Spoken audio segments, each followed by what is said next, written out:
Maths news syllabus channel நேயர்கள் அனைவருக்கும் வணக்கம்.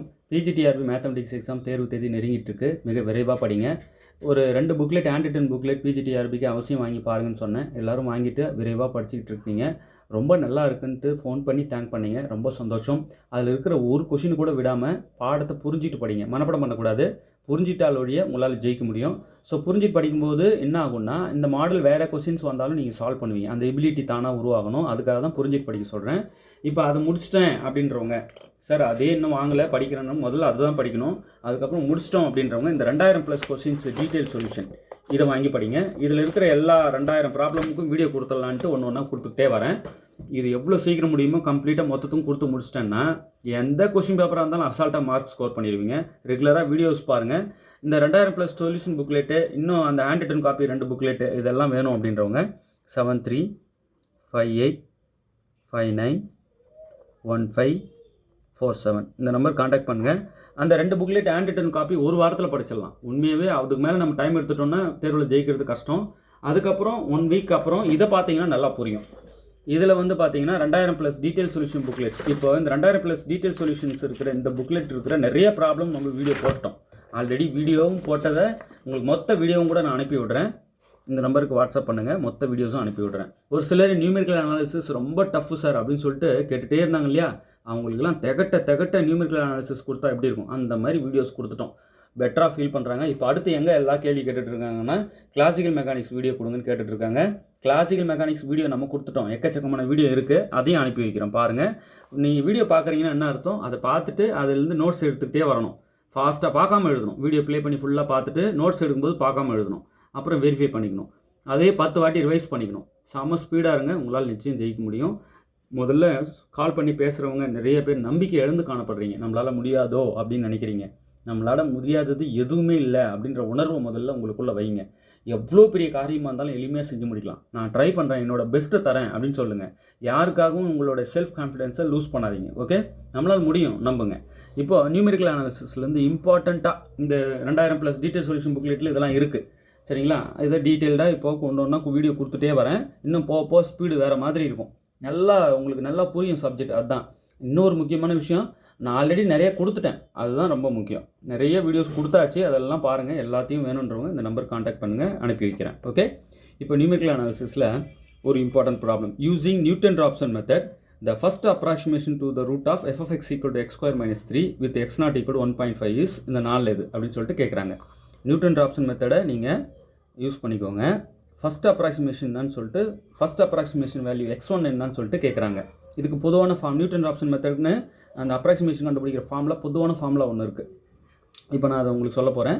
இப்போ முதல்ல என்ன கொடுத்துருக்காங்க, f of x கொடுத்துருக்காங்க. f of x equal to என்ன கொடுத்துருக்காங்க, x square minus 3, ரைட். சரி, இப்போது இதில் f dash of x நமக்கு தேவைப்படும், உள்ள ஃபார்முலாவில் தேவைப்படுது. இதை டிஃபரன்ஷியேட் பண்ணால் x square டிஃபரன்ஷியேட் பண்ணால் 2x minus 3 டிஃபரன்ஷியேட் பண்ணால் 0 ஆகிடும். So f dash of x வந்து 2x ஆகிடுச்சு. ஓகே, இப்போது இந்த f of xயில் x0 என்னன்னு சொல்லிட்டு நம்ம கண்டுபிடிக்கும். f of x0 தேவைப்படுது. இப்போ f of x0 வேணும்னா x0 அவங்க சொல்லிட்டாங்களே 1.5ன்னு, அப்படி இதில் 1.5 உள்ளே கொடுத்தோம்னா இப்போ x0 கொடுக்கும்போது என்ன ஆகும், இங்கே x0 ஸ்கொயர் மைனஸ் 3ன்னு வரும் இல்லையா. சரி, இப்போ x0 1.5 கொடுத்தோம்னா f of 1.5 equal to 1.5 square minus 3. 1.5 square பண்ணால் 2.25 மைனஸ் 3. 2.25லேருந்து 3 மைனஸ் பண்ணால் மைனஸ் 0.75. சார் இதெல்லாம் ஏன் கண்டுபிடிக்கிறீங்க, அங்கே தேவைப்படுது. f of 1.5 வேல்யூ இது, அதாவது f of x0 வேல்யூ இது, ரைட். சரி, f of x0 கண்டுபிடிச்சிட்டிங்க. f dash of x0 வேணுமா, ஆமாம் வேணும். பாருங்கள், f dash of x0 equal to இந்த f dashல x0 கொடுத்தோம்னா இங்கே 2x0 வரும். ஜஸ்ட் x இருக்கிறதுல x0 போடுறோம், அவ்வளோதான், 2x0. இப்போ x0 ஆக்சுவலாக என்னது கொஸ்டின்லேயே கொடுத்துருக்காங்க 1.5. அப்போ 2 × 1.5, 2 × 1.5 3. இதுதான் f dash of x0, f dash of 1.5. Okay, x0 இங்கே 1.5. ஓகே, சரி, இப்போ இதெல்லாம் எதுக்கு சார் கண்டுபிடிச்சிட்ருக்கீங்க சொல்கிறேன் பாருங்கள். இப்போ நான் அந்த ஃபார்முலா எழுதுகிறேன் பாருங்கள். நியூட்டன்-ராப்சன் மெத்தடில் approximation formula, general formula xn+1 equal to xn minus f of xn divided by f dash of xn. Okay, சரி, இப்போது புட் n ஈக்குவல் டு 0. ஏன் n ஈக்குவல் டு 0? n-க்கு 0 கொடுத்தா x1 கிடைக்கும், அந்த ஃபஸ்ட் அப்ராக்சிமேஷன் கிடைக்கும். ஸோ இந்த n equal 0 கொடுத்தீங்கன்னா என்ன ஆகும்? இது இந்த formula x1 equal to x0 minus f of x0 divided by f dash of x0 இப்படி ஆகிடும் இல்லையா? n-க்கு தான் 0 கொடுக்குறீங்க, இங்கே 1 ஆகிடும். 0 + 1 1. ஓகே, இப்போ x0 தான் நமக்கு என்னன்னு தெரியுமே, கொஸ்டின்லேயே கொடுத்துட்டாங்களே. x0 என்ன கொடுத்துருக்காங்க? 1.5. ஓகே, இங்கே கொண்டு வந்து அப்படியே போடுறோம்.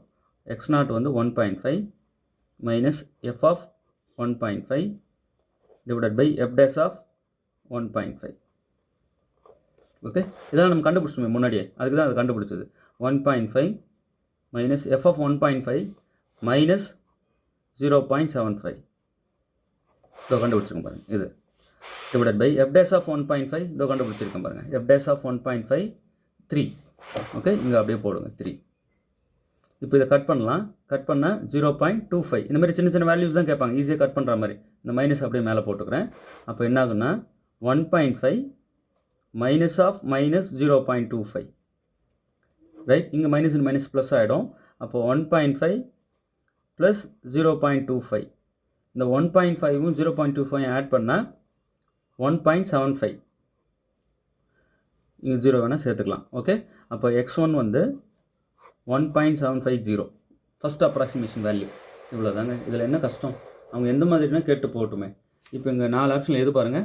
Option A. ரைட், நல்லா புரியும்னு நினைக்கிறேன். ஒன்றும் இல்லை, f ஆஃப் x இருக்குது, f டேஷ் ஆஃப் x கண்டுபிடிச்சிங்க. இப்போ f of x0 f dash of x0 இந்த மாதிரி கண்டுபிடிச்சி வச்சுக்கிங்க. இங்கே x0ன்றது 1.5, அதை மறந்துடாதீங்க. இதுதான் ஜென்ரல் ஃபார்முலா. ஓகே, நியூட்டன்-ராப்சன் மெத்தடில் அப்ராக்சிமேஷன் கண்டுபிடிக்கிற ஃபார்முலா. ஃபஸ்ட் அப்ராக்சிமேஷன் வேணுமா, செகண்ட் அப்ராக்சிமேஷன்? இப்போ நான் செகண்ட் அப்ராக்சிமேஷன் கேட்டால் உங்களால் சொல்ல முடியும் இல்லையா? இதுக்கு x1 யூஸ் பண்ணிக்கலாம். செகண்ட் அப்ராக்சிமேஷனுக்கு எது வேணாலும் கேட்பாங்க. நம்ம எளிமையாக போடுற மாதிரி தான் நம்பர்ஸ்லாம் கொடுப்பாங்க, பயப்படவே வேண்டாம். சரிங்களா? ஏன்னா டைம் மேனேஜ்மெண்ட் ரொம்ப முக்கியம். கொஸ்டின் ஃப்ரேம் பண்ணுறவங்க அதெல்லாம் பார்ப்பாங்க. சரி, இப்போ இங்கே பாருங்கள் இன்னொன்று. இதெல்லாமே அந்த 2000+ டீட்டெயில் சொல்யூஷன் புக்லெட்டில் இருக்கிற கேள்விங்க தான். எல்லாத்துக்கும் டீட்டெயில் எழுதுனது தான். அதை வீடியோவும் கொடுத்துட்டு வரேன். ஆல்ரெடி எல்லாமே மற்ற யூனிட்லாம் வீடியோ கொடுத்துட்டோம். வீடியோ கொடுத்தது தான் அங்கேயும் இருக்குது. அதில் இருக்கிறது தான் இன்னும் விட்டதெல்லாம் இதெல்லாம் புதுசாக கொண்டு வந்தாங்க. அதுக்கு நான் வீடியோ மட்டும் கொடுத்துட்டு வரேன். ஓகே, சரி. இப்போ இங்கே பாருங்கள், consider the forward difference operator delta defined by, இந்த மாதிரி டிஃபைன் பண்ணுறாங்க. ஆமாம், இப்படி தான் ஃபார்வர்ட் டிஃபரன்ஸை வந்து ஃபார்வர்ட் டிஃபரன்ஸ் ஆப்ரேட்டரை வந்து டிஃபைன் பண்ணுவாங்க இல்லையா? அதை கொடுத்துட்றோம் டிஃபைன்டு பைன்னு. Okay, which of the following is கரெக்ட்னு கேட்குறாங்க. Del square f of x கேட்குறாங்க, வேறு ஒன்றும் இல்லை. இப்போ தான் சொன்னாங்க டெல் எஃப் ஆஃப் எக்ஸ் என்ன எப்படி டிஃபைன் பண்ணியிருந்தாங்க. Del f of x equal to f of x plus h minus f of x இல்லையா? இவ்வளோ தான். ஓகே, இப்போது டெல் ஸ்கொயர் எஃப் ஆஃப் எக்ஸ்னா, del square f of x வேணும்னா இந்த டெல் ஸ்கொயர் எஃப் ஆஃப் எக்ஸை del of del f of x இப்படி எழுதிக்கலாம் இல்லையா? Del of del f of x, அதான் del square f of x. சரி, இந்த டெல் அப்படியே இருக்கட்டும். ஃபார்வர்ட் டிஃபரன்ஸ் தான் இந்த del. Del f of x already நம்ம கண்டுபிடிச்சி வச்சுருக்கோமே, இதோ இருக்கு பாருங்க. இதை அப்படியே உள்ளே போட்டுங்க. F of x plus h minus f of x. Right, del of del f of x. Del f of x தான் அது மேலே இருக்குல்ல, அப்படியே அந்த வேல்யூ சப்ஸ்டியூட் பண்ணிடுங்க. இப்போ இது ஃபுல்லாக எஃப் ஆஃப் எக்ஸாக நினச்சிக்கிட்டு டெல் அப்ளை பண்ணுங்கள். இது ஃபுல்லாக எஃப் ஆஃப் எக்ஸாக நினச்சிக்கோங்க. எக்ஸ் இருக்கிற இடத்துல எக்ஸ் ப்ளஸ் ஹெச் வந்துடும், அதானே? அப்போ எக்ஸ் ப்ளஸ் இந்த இடத்துல எக்ஸ் ப்ளஸ் ஹெச், இங்கே ஆல்ரெடி இருக்கிற h minus f of x இருக்கிற இடத்துல எக்ஸ் ப்ளஸ் ஹெச் வந்துடும் இல்லையா? இது வந்து first f of x plus h. இது அடுத்து மைனஸ் எஃப் ஆஃப் எக்ஸ் அப்படியே போடும். எஃப் ஆஃப் எக்ஸ்ன்றது ஃபுல்லாக எஃப் ஆஃப் எக்ஸ் மாதிரி இல்லையா? இப்போ f of x plus h minus f of x. Okay, திரும்ப சொல்கிறேன். டெல் அப்ளை பண்ணால் இந்த எஃப் ஆஃப் எக்ஸில் எக்ஸோட ஹெச் ஆட் ஆகும், அதுலேருந்து மைனஸ் எஃப் ஆஃப் எக்ஸ் ஆகும். இதுதான் ரூல். இப்போ எனக்கு இதுவே எஃப் ஆஃப் எக்ஸாக இருந்தால் என்ன பண்ணுவீங்க? இங்கே இருக்கிற ஒவ்வொரு எக்ஸ் கூட எக்ஸ் ப்ளஸ் ஹெச் பண்ணிவிட்டு அப்புறம் இதையும் மைனஸ் பண்ணி ஒரு வாட்டி எழுதுவீங்க இல்லையா? இதுதான் எஃப் ஆஃப் எக்ஸ் மாதிரி இப்போது. ஸோ இது f of x plus h minus இது எஃப் ஆஃப் எக்ஸ். ஓகே, திருப்பி டெல் அப்ளை பண்ணி இப்படி கிடைக்குது. சரி, இப்போ இந்த மைனஸ் உள்ள மல்டிப்ளை பண்ணிடலாம். அப்போ f of x plus h plus x x plus 2h ஆகிடும் இல்லையா? இதை ஆட் பண்ணி எழுதிடுறேன். Minus f of x plus h, இங்கே மைனஸ் உள்ள மல்டிப்ளை பண்ணி minus f of x plus h, இங்கே மைனஸ் ஒன்று minus plus f of x இப்படி ஆகிடும். ரைட், இது ரெண்டும் ஒரே மாதிரி இருக்குது, ஆட் பண்ணிக்கலாம். அப்போது F of x plus 2h இது ரெண்டும் சேர்த்து எழுதிட்டிங்கன்னா minus 2 f of x plus h plus f of x. Right, அப்போது இனிமேல் del square f of x என்னன்னு கேட்டால் இதை தான் சொல்லணும் நீங்கள். டெல் எஃப்எஃப்எக்ஸ் எல்லாருக்கும் மைண்டில் இருக்கும். டெல் ஸ்கொயர் எஃப்எஃப்எக்ஸ் என்னன்னு கேட்டால் இதை சொல்லணும். மறந்துட்டாலும் போட்டு வர வைக்க தெரியணும். சரி, இங்கே 4 ஆப்ஷனில் எதுன்னு பாருங்கள். எந்த மாதிரி வேணாலும் கொஸ்டின் ஃப்ரேம் பண்ணுவாங்க, பயப்பட வேண்டாம். எந்த மாதிரி கேட்டாலும் ஆன்சர் சொல்கிற அளவுக்கு தான் நாங்கள் இந்த 2 மெட்டீரியலும் கொடுத்துட்ருக்கோம். அந்த அளவுக்கு வீடியோவும் கொடுத்துட்ருக்கோம். பயப்படவே தேவையில்லை. நீங்கள் செல்ஃப் கான்ஃபிடென்ஸை மிஸ் பண்ணாதீங்க. முடியும்னு நம்புங்க. அப்போ தான் படித்ததெல்லாம் நினைவுக்கு வரும். அந்த தெம்பான ஒரு போக்கு தான் நினைவுபடுத்தும் எல்லாத்தையும். இப்போ இதில் எந்த option correct? Option A. Right, ரொம்ப ஈஸி. டெல் எஃப்எஃப்எக்ஸ்ன்றது தான், டெல் ஸ்கொயர் எஃப்எஃப்எக்ஸ்ன்றது இது தான். இன்னொரு தடவை டெல் அப்ளை பண்ணுறோம். இது எஃப்எஃப்எக்ஸாக நினச்சிக்கிட்டு, இது எஃப்எஃப்எக்ஸ் ப்ளஸ் ஹெச் மாதிரி, இது எஃப்எஃப்எக்ஸ் மாதிரி. மைனஸ் உள்ள மல்டிப்ளை பண்ணிட்டு சிம்பிளிஃபை பண்ணிடுங்க. இவ்வளோ தான். ஓகே, ரொம்ப எளிமை, பயப்பட தேவையில்லை. ஒரு நாளைக்கு 24 மணி நேரம் இருக்குன்னா 20 மணி நேரம் நீங்கள் படிக்கணும், 3 மணி நேரம் தூங்கணும், 1 ஹவர் வந்து இந்த சாப்பிட்றதுக்கு இதர செயல்பாடுகள் ரெஸ்ட் ரூம் போகிறதுக்கு அதுக்கு யூஸ் பண்ணிக்கணும். ஸோ 20 ஹவர்ஸ் படிக்கணும். ஒரு நாளைக்கு 10 யூனிட் இருக்குன்னு வைங்க. ஒரு நாளைக்கு ஒரு யூனிட்டுக்கு 2 மணி நேரம் கொடுத்துடணும். இதே வேலையாக இருக்கணும். சாப்பிட்டீங்கன்னா ரொம்ப ஹார்ட் ஃபுட்டு சாப்பிட்டீங்கன்னா ரெஸ்ட்டுக்கு போயிடுவீங்க.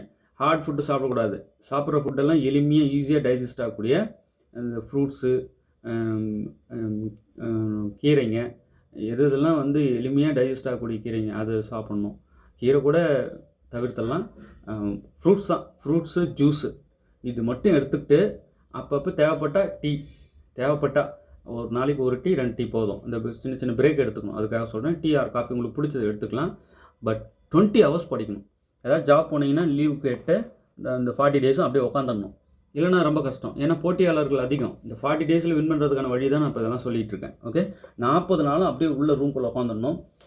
முடிஞ்ச 40 நாள் கழித்து வெளியே வரும்போது தான் நம்ம சன்லைட்டே நம்ம மேலே படணும். அந்த அளவுக்கு புத்தகம் கையமாக இருக்கணும். நீங்கள் இந்த 2000+ டீச்சர் சொல்யூஷன் புக்லெட்டை படித்து முடிக்கிறது கரெக்டாக இருக்கும். சிலபஸ் எல்லாம் கவர் ஆகிடும். அதுதான் அதில் ஹைலைட். மீதி இன்னும் 2 புக்லெட், ஹேண்ட் ரிட்டன் புக்லெட் சொன்ன பாருங்கள். நீங்கள் கேட்கும்போது தெளிவாக கேளுங்க. ஹேண்ட் ரிட்டன் புக்லெட் 2 வேணுமா, இல்லை 2000+ டீட்டெயில் சொல்யூஷன் புக்லெட் வேணுமா, அப்படி தெளிவாக சொல்லி கேளுங்க. இதெல்லாம் ஃபுல்லாக முடிச்சிட்டிங்கன்னா பெரிய சப்போர்ட்டாக இருக்கும். இந்த ஹேண்ட் ரிட்டன் காப்பியில் தமிழ் எலிஜிபிலிட்டி டெஸ்ட் கொஸ்டின்ஸும் வச்சுருக்கேன். 90 கொஸ்டின்ஸ் கிட்ட என்னமோ இருக்குது. அதில் இன்னும் கொடுக்க போகிறேன். Psychology Tamil eligibility test questions நிறைய தரப்போகிறேன். அடுத்தடுத்த வீடியோவில் வரும் பாருங்கள். ஓகே, இப்போ இங்கே பாருங்கள். If FFX equal to e power X தான் இந்த ஃபஸ்ட்டு ஃபார்வர்ட் டிஃபரன்ஸ் கேட்குறாங்க. அதாவது டெல் எஃப்எஃப்எக்ஸ் கேட்குறாங்க.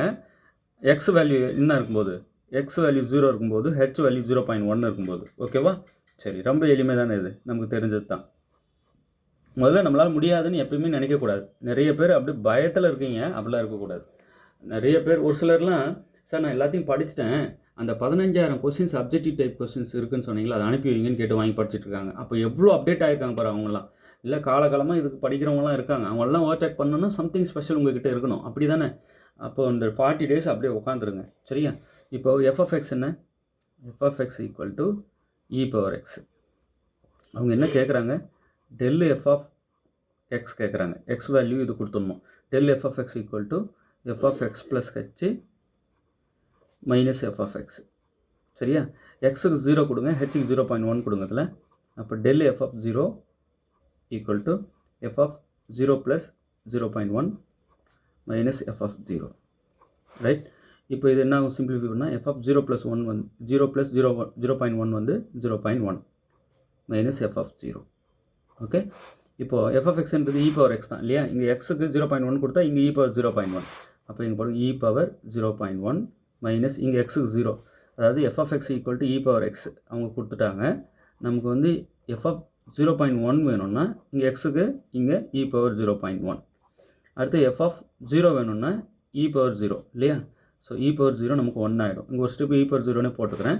இப்போ இ பவர் 0, இது மறந்துடாதீங்க. இ பவர் 0.1 வந்து 1.1052. ஓகே, இது மறந்துடாதீங்க. இதை மைண்டில் ஃபிக்ஸ் பண்ணிக்கோங்க. E power 0.1ஓட value 1.1052. இங்கே கொண்டு வந்து போடுங்க. 1.1052. ரைட்? 0 பாயிண்ட் இல்லை, 1.1052 மைனஸ் இ பவர் 0 வந்து 1. ஓகே, சரி. இப்போது இந்த 1.1052லேருந்து 1 மைனஸ் பண்ண ஆகும் 0.1052. ஓகே, இதான் டெல் F0. ரைட்? இவ்வளோதாங்க விஷயம். இப்போ இங்கே எந்த ஆப்ஷன் கரெக்டாக இருப்பாருங்க? இதில் வந்து பார்த்தீங்கன்னா 0.1502 கொடுத்துருக்காங்க. இங்கே பாருங்கள் எப்படி ஏமாத்துறாங்க பாருங்கள். 0.1052. ரைட்? அப்போ நம்ம இ பவர் 0.1 வேல்யூ தெளிவாக தெரியணும். சில நேரங்களில் அவங்க கொடுத்துருவாங்க கொஷின்லேயே கூட, சில நேரங்களில் கொடுக்க மாட்டாங்க. எளிமையானது தானே போட்டுமே அப்படின்னு விட்டுருவாங்க. இதெல்லாம் வந்து அடுத்தடுத்து லெவல் போகிறவங்களுக்கு டைட் பண்ணுறது. ஒரு லெவல் முடிஞ்சால் அடுத்த லெவல் கொஸ்டின்ஸை ஃபேஸ் பண்ணுறீங்கன்னா அதுக்கான கடினத்தன்மையை நீங்கள் ஃபேஸ் பண்ணுறவங்களா இருக்கணும். அந்த அளவுக்கு படிச்சிருக்கணும்னு சொல்ல வராங்க, அவ்வளோதான். e⁻0.1 தெரியணும், தெரிஞ்சால் வாங்க மேலே அப்படின்னு அர்த்தம். இதில் வந்து 1.1052 e⁻0.1 வேல்யூ. ஓகே, அப்படியே மைண்டில் ஃபிக்ஸ் பண்ணிக்கோங்க. இதை அப்படியே இங்கே சப்ஸ்டியூட் பண்ணுறோம். e⁻0.1 தெரியும், மைனஸ் பண்ணிட்டு 0.1052 ஆப்ஷன் பி.